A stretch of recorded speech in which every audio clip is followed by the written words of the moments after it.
হলরুমের ভিতরে কনফারেন্সের নাম দিয়া তে কইয়া বসে, শোনো, যেই সমস্ত মেয়েরা পর্দা করে, মনে করেন খলিল ভাইয়ের মাইয়া পর্দা করে, তো এই মাইয়াটা ইন্টারমিডিয়েটে ভালো রেজাল্ট করছে, কইরা ঢাকা ইউনিভার্সিটিতে চান্স পাইছে, তো তাই ফরন নাই।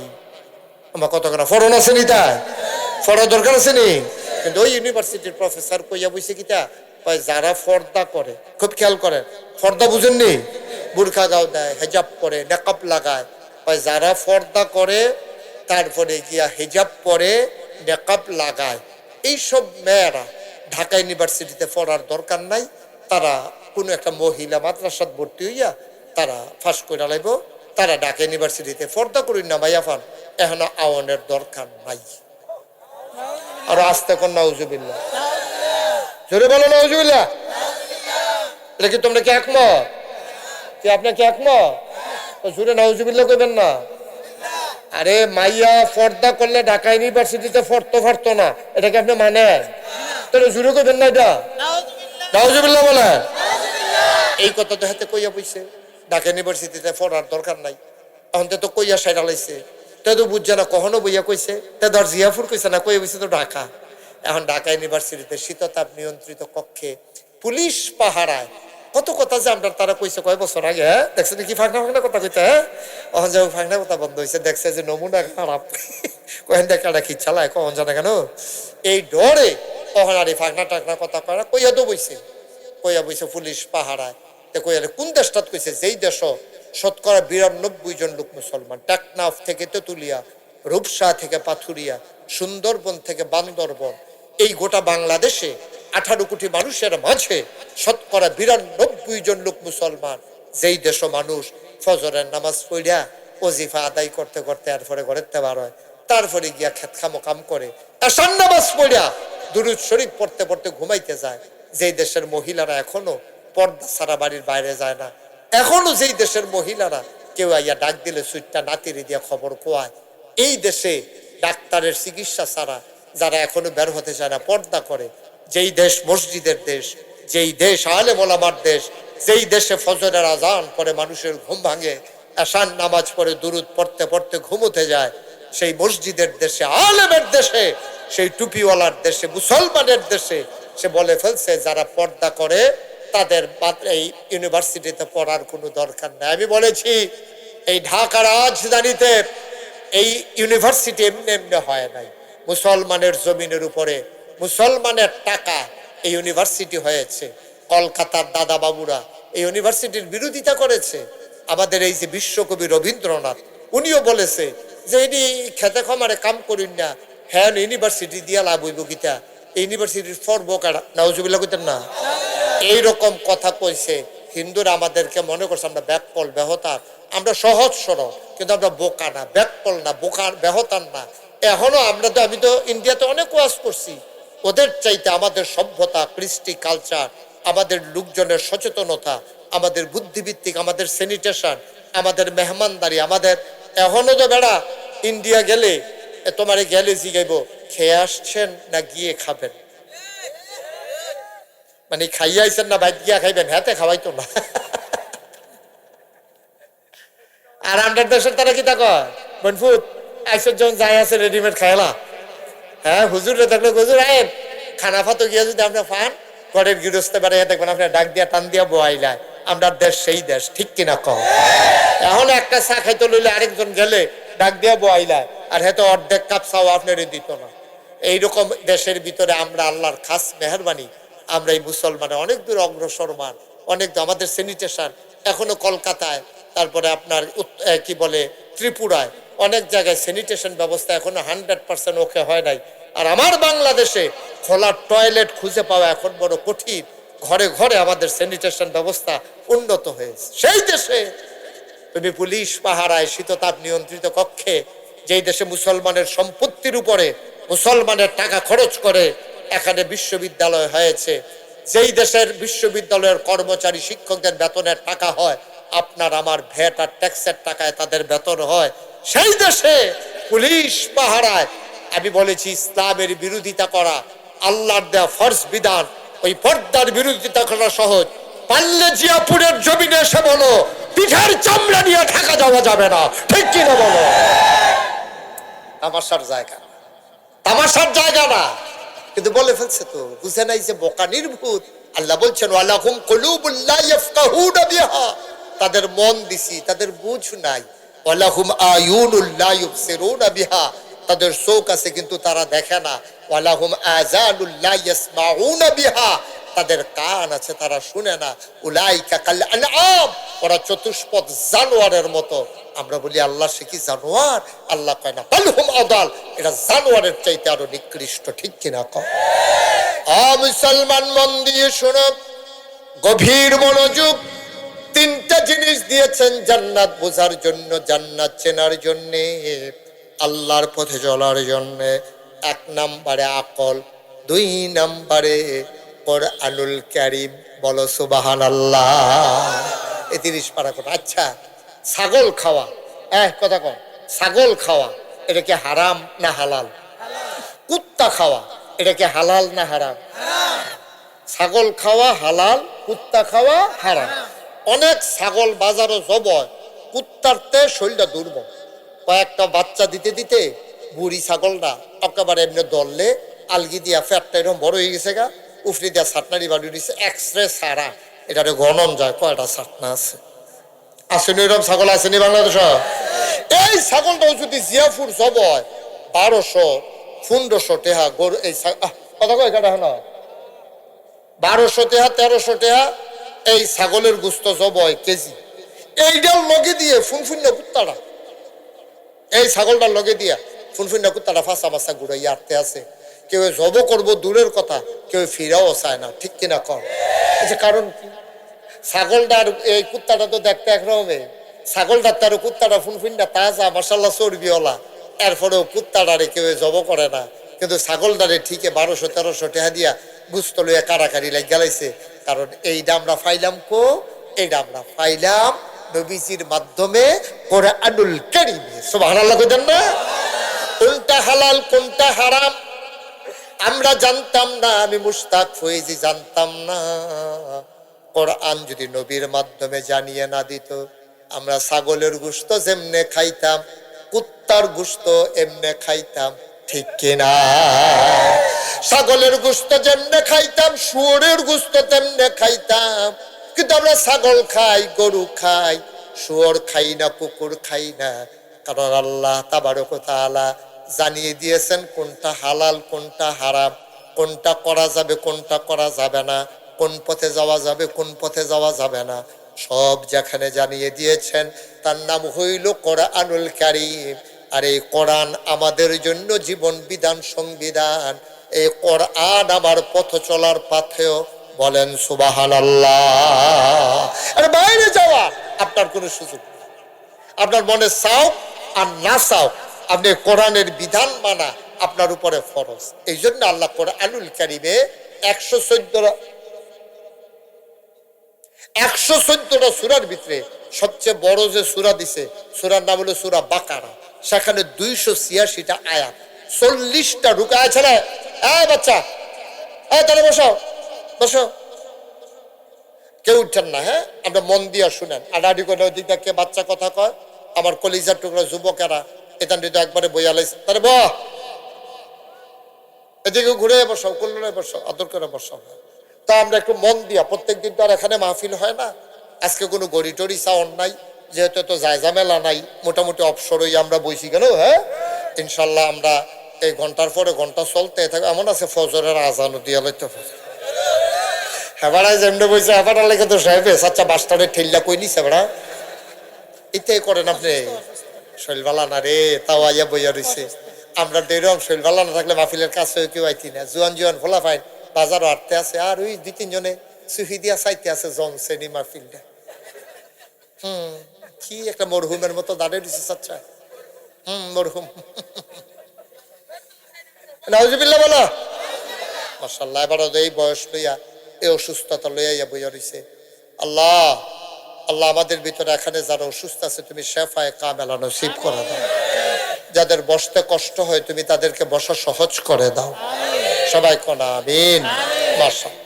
তো যেই কথাটা বলতেছিলাম, এই কোরআনুল কারীমে আল্লাহ কি বলছে, জালিকাল কিতাবু লা রাইবা ফি হুদাল লিল মুত্তাকিন। এই সেই কোরআন, এই যে 30 পারা কোরআন, জালিকাল কিতাব লা রাইবা ফি, যার ভিতরে বিন্দু পরিমাণে কোনো সন্দেহ নাই। সুবহানাল্লাহ কয় না?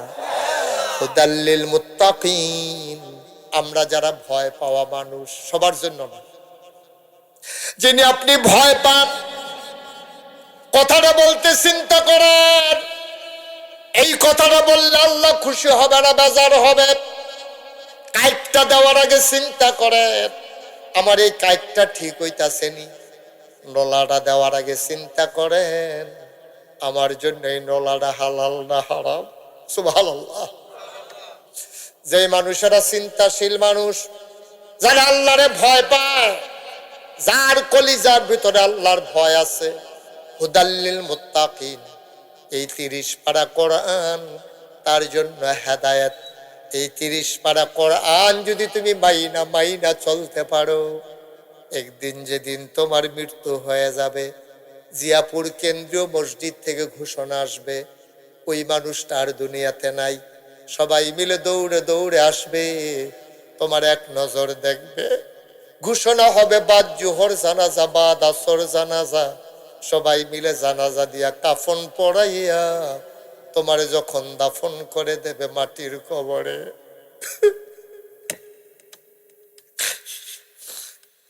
যেই দিন তোমারে মাটির কবরে দাফন করে দেবে, সবাই দেখবে মাটির কবর।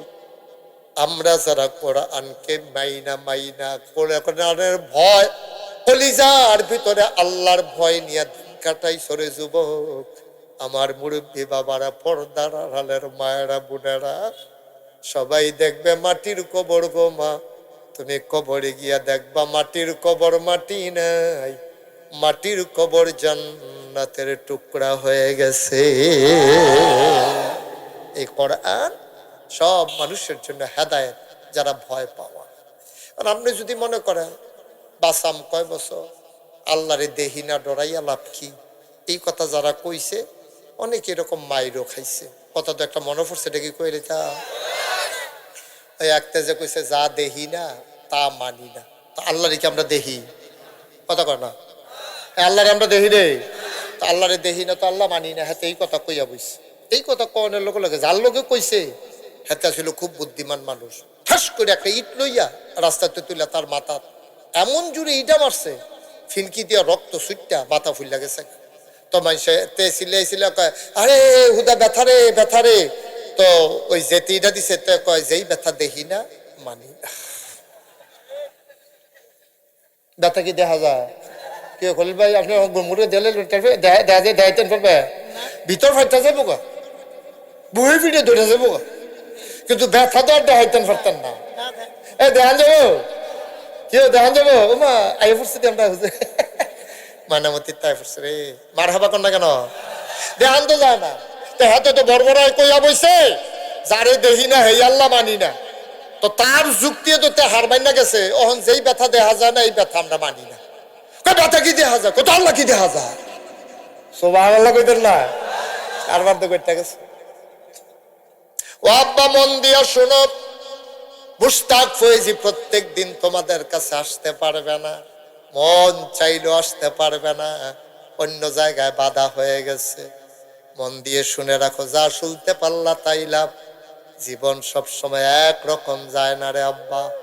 আজকের ওয়াজের আগের জীবন আর ওয়াজের পরের জীবন যদি একরকম হয়ে যায়, আমারে কষ্ট করে আনার দরকার ছিল না, আমারও আসার কোনো দরকার ছিল না, ঠিক কিনা? আজকের পরে জীবনটা একটু বদলাইতে হবে। আমি ওকে বুঝাইয়া কয়াম, আপনি বুঝবেন, শুধু খেয়াল করে একটু মনের কান লাগাইয়া শুনেন, আল্লাহ বদলে দেবে, দেখবেন। বদলাইতে কোম্মালা কারে বদলাইলে আল্লাহ বুঝা মুশকিল, তো কোম্মালা কারে বদলাইলে বুঝা মুশকিল। আফন দুই ভাই, এক বাড়ি হয়েছে 2 তালা, বাফের দিনের বাড়ি আছিল 2 তালা। আফন দুই ভাইয়া, একজনে পাইছে নিচতালা, আরেকজনে পাইছে উপরতলা। নিচতালার ভাইয়ে এই মুরব্বী মানুষ, এবার আবাদত বন্দিগি করে, আল্লাহ বিল্লাহ করে। আর উপরতলার ভাইয়ে তে জুয়ান মানুষ, তে মদ খায়, নর্তকী নাচায়, গান গায়। নিচের ভাইয়ে কতভাবে বুঝে গেছে, ভাই রে তুই এই কাম করিচ্ছা রে ভাই, মরে গেলে টের পাইবি রে, কি রঙের তামাশা করতে আসো, আব্বাই নাই, তুই কি করতে আসো, আমি তোর বড় ভাই, তুই আমার একটা কথা শুনোচ্ছা, তোর গান বাজনার জ্বালায় আমি নিচে ঘুমাইতাম পারি না, আবাদত বন্দিগি করতাম পারি না। অনেক বুঝাইছে, যার যার তালায় যা যা মনে ধরে তা তা করবো, কথা বাড়াইয়া না বেশি, এরকম হুমকি ধমকি দিছে পরে। এবারে বড় নিচের বেড়া খালি দোয়া করে, দোয়া করতে করতে করতে করতে এবারে মোটামুটি বুড়ো হয়েছে, উফরের তো বুড়ো, আফন ভাই আর বাজিদের 2-3 বছরের পার্থক্য, হেতে আটকা আল্লাহ নসিব করে দিছে। তার ভিতরে একটা ভয় ঢুকিয়া গেছে, আর হে ভাই এই যে কতবার কইলো, আমিও যে সারাটা জীবন এই গান বাজনা করতে করতে সময়টা কাটাইলাম, কুম্বালা বট্টর হয়ে মরে গিয়াই যাই ভাইয়ের লগে গিয়া কুদুর আবাদত বন্দিগি করি। এবারায় উপর তালাতে নিচের দিকে রওনা দিছে, দোতলা বিল্ডিং এর ভিতরে সিঁড়ির মাইদে একটা সহি থাকে, ওই এই যে জায়গাটা মরসাটা ঘুরে থাহেনি রে, এই মরসাটার মৃত পর্যন্ত নামছে। আর নিচের বেড়ায় মনে করলো সারাদিন আবাদত বন্দিগি করে গেলাম, সারাটা জীবন আর বাঁচাম কয় বছর, তেদি মার্শাল্লাহ কি আনন্দ ফুর্তি করে, আমিও না হইলে 2 দিন আনন্দ ফুর্তি করি না, এই নিয়ত করে বেড়ায় উঠছে মাইদের শহীদ, হেতে নামছে মাইদের শহীদ। 2 ভাইয়ের লগে দেহা হয়েছে পরে, উফরের থেকে কান্দা দিছে, ভাই আপনি কত আমারে বুঝাইছেন, আমি তো আর বদলাইতাম পারলাম না। আর নিচের বেড়ায় উফরের ফেলে উঠতো লইয়া এবারায় কয় আইস দিয়া কয়, তুই কি তা করে কিন্তু চাইতাম উঠছিলাম, দুজনে জাগাত মারা গেছে। এবার ফতুয়া দিবেন আপনারা, হুজুররা ফতুয়া দিলে কয় ফতুয়াবাজ, আর যা জিয়াফুরের তারা ফতুয়া দিব যে এই ফতুয়াবাজ, ঘরে ঘরে হুদা ফতুয়াবাজ বানাইলে। এবার আপনারা ফতুয়া দেন, নিচের বেড়ায় যে সারাটা জীবন আবাদত বন্দি করিয়া গানের লেগে উফরের ফেল রওনা দিল, আর উফরেরতে সারা জীবন মদ নর্তকী নাচাইয়া আল্লাহর আবাদত বন্দিগির জন্য নিয়ত করে নামলো, মাঝামাঝি আইয়া যে দেহ হইলো, 2 জনে মারা গেল, জান্নাতি কাটা জাহান্নামী কাটা কর। উফরের বেড়ায় মাশাআল্লাহ, নিচের বেড়ায় সারা জীবন আবাদত বন্দিগি কইরেও জাহান্নামী, আর উফরের বেড়ায় সারা জীবন গোনা কইরেও জান্নাতি। তা আজকের মাহফিলটা যদি সিঁড়ির বাইদের সহি হয়, সিঁড়ির মাইদের শহীদও যদি হয়, দোতলা উঠতেন গিয়া যে জায়গাটা মরসা ফিরছেন, এই জায়গাটা যদি হয় আপনি নিচের থেকে উপরের দিকে উঠতেছেন, আর গোনাটোনা করতাম না। আজ্জার মাহফিল আমার পরিবর্তনের সিঁড়ি, আর আল্লাহ যদি কবুল করে লায়, কালকে যদি আপনি মরে যান, খোদার কসম সাদা কাগজে লেখা নেন, আপনার মরতে দেরি, কবরে শোয়াইতে দেরি, কবর জান্নাত হতে দেরি নাই। বলেন সুবহানাল্লাহ। হিসাব মিলে নিও, আমার কতখানা হিসাব মিলে নিও, কালবার তো করতে যাবো। এই জন্য আল্লাহ কয় হুদাল্লিল মুত্তাকিন, এই কোরআনটা হলো ভয় পাওয়া মানুষের জন্য হেদায়েত। এখন ভয় পাইলেন কিলা, ভয় পাওয়া মানুষ কারে কয়? কোরআনুল কারীমে 18 পারায় প্রথম সূরা সূরা মুমিনুন আল্লাহ কয় ভয় পাওয়া মানুষ দেখেন কারে কয়? কয় কাদ আফলাহাল মুমিনুন, যারা মুমিন ইমানদার তারা সফল কাম হয়ে গেছে। কয় কোন মুমিন? আল্লাযীনা হুম ফি সালাতিহিম খাশিউন, ওই মোমেন সফল কাম যেই মোমেনের কলজার ভিতরে আল্লাহর ভয় আছে। আল্লাযীনা হুম ফি সালাতিহিম খাশিউন, ওই মোমেন সফল কাম যেই মোমেন নামাজে খেলুইলে মনে হয় যেমন ডরায়, মনে হয় শরীরটা কাঁপে, মাথাটা নোয়াইয়া নরম হইয়া, চোখ দেয়া গাল বাইয়া বাইয়া পানি পড়তে আছে। এবারে নামাজ পড়ে মশায় কামড়ায় খবর নাই, এবারে হেগুল দিয়ে চিল্লা ফাল্লা করে কোনো খবর নাই, এবারে মনে হয় দিন দুনিয়াত নাই। এবারে ধুম ধরে বইয়া এই দাঁড়াইয়া দাঁড়াইয়া সূরা পড়তে আছে, আলহামদুলিল্লাহি রাব্বিল আলামিন আর রহমানির রহিম মালিকি ইয়াউমিদ্দিন। এবারে মনে মনে পড়ে আর গাল বাইয়া বাইয়া পানি পড়ে, আর মনে মনে চিন্তা করে আরে কত নামাজ সারলাম রে, আজ যাইয়া নামাজ ধরলাম, নামাজের ভিতরে যে এত মজা এটা তো বুঝছি না, আহা কি যেভাবে জীবন কাটাইলাম, গাল বাইয়া বাইয়া ফানি। সুবহানাল্লাহ কয় না তো? আল্লাযীনা হুম ফি সালাতিহিম খাশিউন, ওই মুমিন সফল কাম জান্নাতের ভিতরে, তার জন্য জান্নাতের ভিতরে বালাখানা তৈরি করে দিল। বলেন সুবহানাল্লাহ। জান্নাতের ভিতরে তার জন্য ঘর তৈরি হয়ে গেল। সুবহানাল্লাহ বলবেন না? বিশ্বাস, এই বিশ্বাসটা আপনার ভিতরে থাকতে হইব যে হ আসলে আল্লাহ বানাইব, আসলে আল্লাহ বানাইব। এই বিশ্বাস যার আছে তে পাইবে।